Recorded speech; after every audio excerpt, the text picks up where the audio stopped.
एजुटेक आपका स्वागत करता है। आज एजुटेक आपके सामने लेकर आया है पृथ्वी का आकार और माप का भाग 1, जिसमें हम जानेंगे जियोइड, चपटा गोलाकार, नाशपाती आकार, त्रिअक्षीय आकार, दीर्घवृत्ताभ गोलाकार और अन्य दूसरे आकार के बारे में। तो आइए आगे बढ़ते हैं एजुटेक के साथ। पृथ्वी की आकृति, आकार और माप के अंतर्गत हम जानेंगे पृथ्वी के आकार का सामान्य परिचय, पृथ्वी की आकृति को प्रभावित करने वाले कारक कौन कौन से होते हैं इसके बारे में, पृथ्वी के आकार की परिकल्पनाएं क्या है, जो आकार निर्धारित किया गया उसके संबंध में कौन कौन सी परिकल्पनाएं सामने आई हैं, आकृति से संबंधित प्रमुख सिद्धांत कौन कौन से हैं और उससे जुड़ी हुई अवधारणाएं क्या हैं। फिर पृथ्वी के आकार संबंधित विभिन्न शब्दावली की आकार जो हैं तो वो किस किस नाम से जाने गए हैं, किस किस नाम को प्रयोग किया गया है इसके बारे में।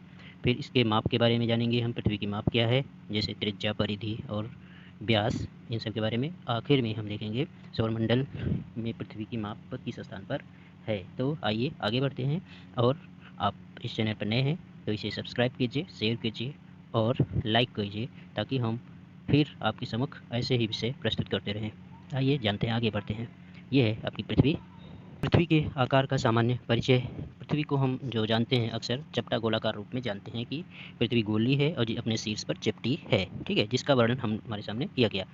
अर्थात इसका जो अधिकांश भाग है वो कैसा है, गोलाकार है, जैसा अभी पीछे चित्र में दिखाया गया। लेकिन इसके अपने अक्ष पर घूमने की वजह से क्या होगा कि इसका ऊपरी सिरा जो अक्ष के केंद्र ध्रुव क्षेत्र होगा वहाँ पर वह चपटापन प्राप्त कर लेता है और मध्यवर्ती भाग उभार प्राप्त कर लेता है, जिससे क्या होता है कि इसकी आकृति में थोड़ी गोलाकार से विकृति आ जाती है। तो पृथ्वी के आकार को विभिन्न शब्दों में व्यक्त किया जाता है, जैसे जियोइड, चपटा गोलाकार, नाशपाती आकार, त्रिअक्षीय आकार, दीर्घवृत्ताभ गोलाकार आदि। इसके बारे में इस वीडियो श्रृंखला में आगे चर्चा की जाएगी। यह वीडियो कई श्रृंखलाओं में आगे बढ़ेगा, तो आज इसका पहला भाग प्रस्तुत है। पृथ्वी के आकार को प्रभावित करने वाले कारक, सबसे पहले हम जानेंगे कि इस आकार को प्रभावित कौन कौन तथ्य करते हैं। तो सबसे पहले है मुख्य रूप से घूर्णन और गुरुत्वाकर्षण बल का परिणाम होता है। कोई भी पृथ्वी का जो भी आकार होता है, इसमें कुछ कारकों का उल्लेख किया गया है, यहाँ पर क्या है कुछ कारकों को। तो इसमें सबसे पहला है घूर्णन। हमारी पृथ्वी अपने अक्ष पर घूर्णन करती है, जिससे इसके ध्रुवों पर थोड़ा चपटापन हो जाता है। और केंद्र प्रसारी मतलब केंद्र से बाहर की ओर जाने वाले बल के प्रभाव से भूमध्य रेखा पर उभार आ जाता है। दूसरा गुरुत्वाकर्षण। तो गुरुत्वाकर्षण एक बल है जिसके माध्यम से पृथ्वी सारी चीज़ों को अपने केंद्र की ओर खींचती है। तो यह जो पृथ्वी का गुरुत्वाकर्षण बल है सभी दिशाओं में समान रूप से कार्य करता है। तो जब ये समान रूप से कार्य करेगा, पृथ्वी पर जो भी चीज़ें हैं सभी को एक निश्चित सीमा पर ही बांध के रखेगा, ठीक है। इसका मतलब इसे गोलाकार आकार प्रदान करने में गुरुत्वाकर्षण का बल महत्वपूर्ण भूमिका निभाता है। भूकंपीय गतिविधि, यह पृथ्वी की सतह में स्थानीय विकृति और बदलाव का कारण बन सकती है। यानी कहीं भी भूकंप आता है तो वहाँ पर क्या हो सकता है, भ्रंश हो सकता है, ठीक है, कटाव हो सकता है या ध्वस्त हो सकता है, और फिर बड़ी बड़ी दरारें बन सकती हैं। तो वहाँ का क्षेत्र जो स्थानीय है, स्थानिक लोकल पैमाने पर बदल जाता है। तो नेक्स्ट आगे बढ़ते हैं। पृथ्वी की जो होती है भूवैज्ञानिक प्रक्रियाएं। भूवैज्ञानिक प्रक्रियाओं का मतलब है कि पृथ्वी में जो आंतरिक प्रक्रियाएं गतिशील होती हैं, जिसे हम जैसे टेक्टोनिक्स प्लेट के माध्यम से जानते हैं, कटाव होती है और ज्वालामुखी गतिविधि होती है, इसका जो आकार हो, इसके परिणाम स्वरूप भी पृथ्वी के आकार में परिवर्तन आते हैं। जैसे पहाड़ों का निर्माण होता है, किसके कारण, टेक्टोनिक्स प्लेट के कारण से, ज्वालामुखी क्रिया के कारण से। फिर घाटियों का निर्माण होता है, तो कटाव की प्रक्रिया भी है। इसी तरह की अन्य विशेषताओं का निर्माण इससे हो जाता है, यानी यह निर्माण करने में सक्षम होता है।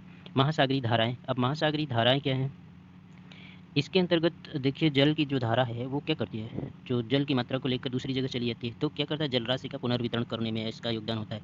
इससे क्या होता है, अलग अलग जगह पर विभिन्न रूप से समुद्र का जल स्तर अलग अलग हो जाता है, जिससे पृथ्वी के आकार को यह प्रभावित करता है। कैसे, हम एक अगर करते हैं पूरी तरीके से सिर्फ जल ही होता तो पूरी तरीके से निश्चित रहता होना चाहिए, पूरी सर्कुलर होना चाहिए, लेकिन नहीं होता है। तो फिर इसका घूर्णन का परिणाम भी आता है। घूर्णन के कारण से कोरियोलिस बल लगता है, कोरियोलिस बल से धाराओं की दिशा बदलती है, और धाराएं एक मात्रा में जल की राशि लेकर चलती हैं, तो जहाँ पहुँचेंगी वहाँ पर जल का उभार अधिक होगा, और जहाँ से चलेंगी वहाँ पर कम होगा, तो आकृति बदल जाएगी इस तरीके से। तो हिमनद गतिविधि। हिमनद गतिविधि, पृथ्वी पर हिमयुग के दौरान बड़ी बड़ी बर्फ़ की चादरों का जमा हो जाता है। मतलब जब हिम काल आता है तो पूरा क्षेत्र ही बर्फ़ से ढक जाता है, अधिकांश भाग। तो इस तरीके से परिणाम स्वरूप पृथ्वी की पपड़ी में विकृति उत्पन्न हो जाती है। बर्फ़ का भार पृथ्वी की पपड़ी को दबा देता है, जहाँ पर बर्फ़ ज़्यादा हो जाएगा वहाँ दब जाएगी, जहाँ कम होगा वहाँ उभर जाएगी, तो इसमें विकृति, इससे इसका आकार भी प्रभावित हो जाता है इस तरीके से, ठीक है। कटाव और अपक्षय। अपक्षय और अपर्दन हम लोग आगे पढ़ेंगे, कोई थोड़ा वो जो भी जानते हैं। कटाव का प्रक्रिया है, मतलब कि जो चीज़ है वहाँ पर काट कर अलग कर देना, चीज़ों को छोटे छोटे टुकड़ों में तोड़कर बाहर ले जाना, ये होता है कटाव। अपक्षय का मतलब वहाँ पर खड़ी चीज़ का धीरे धीरे क्षरण हो जाना, वहीं पर गिर जाना। तो इस तरीके से जैसे प्राकृतिक प्रक्रियाएं लंबी अवधि में पृथ्वी की सतह की विशेषताओं में बदलाव ला देती हैं। जो भी अगर ऊंचा स्थान है तो वो धीरे धीरे निम्न स्थान में बदल जाता है, जिससे उसका आकार बदल सकता है। तो आज के लिए फ़िलहाल इतना ही। धन्यवाद।